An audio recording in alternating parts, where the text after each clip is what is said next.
വെള്ളാഞ്ചിറ തിരുവോണം പരസ്പര സഹായ പുരുഷ സംഘത്തിന്റെ നേതൃത്വത്തിൽ KT ജോസ് സ്മാരക ട്രോഫിക്കായുള്ള വനിതാ ഓണക്കളി മത്സരം സംഘടിപ്പിക്കുന്നു. ഓഗസ്റ്റ് 30 ഞായറാഴ്ച വൈകിട്ട് 2-ന് നടക്കുന്ന മത്സരം ആളൂർ പഞ്ചായത്ത് പ്രസിഡന്റ് റോസ്ലി ഫ്രാൻസിസ് ഉദ്ഘാടനം ചെയ്യും. ശിവനാഥം ചാലക്കുടിയും സംഗമേശ്വര ഇരിഞ്ഞാലക്കുടിയും തമ്മിലാണ് മത്സരം. പരിപാടിയുടെ ഭാഗമായി നിർധനരായ രോഗികൾക്ക് ചികിത്സാ ധനസഹായം നൽകുകയും ഉന്നത വിദ്യാഭ്യാസം നേടിയവരെയും SSLC +2 പരീക്ഷകളിൽ ഫുൾ A+ നേടിയ വിദ്യാർത്ഥികളെയും ആദരിക്കുകയും ചെയ്യും.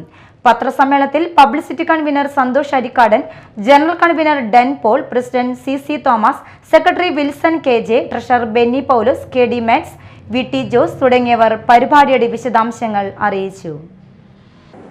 തൃശൂർ ജില്ലയിലെ തന്നെ പേരെടുത്ത പ്രമുഖ വനിതാ ടീമുകളായ ശിവനാഥം ചാലക്കുടിയും സംഗമേശ്വര ഇരിഞ്ഞാലക്കുടിയും തമ്മിലാണ് മത്സരങ്ങൾ നടത്തുന്നത്.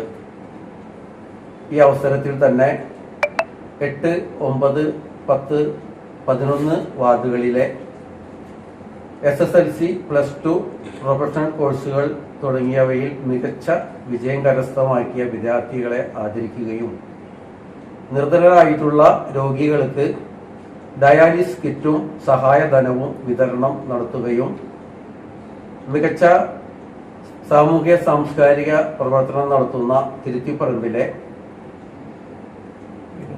വിനോദ് സ്മാരക വായനശാലയ്ക്കും അതുപോലെ തന്നെ മാസ്റ്റേഴ്സ് 70 വയസ്സിന് മുകളിലുള്ളവരുടെ നീന്തൽ മത്സരത്തില് സ്റ്റേറ്റ് ലെവലിൽ 2 സ്വർണവും 1 വെള്ളിയും നേടിയ അരവിന്ദൻ പീണിക്ക എന്ന വ്യക്തിയെ ആദരിക്കുകയും ചെയ്യുന്നു.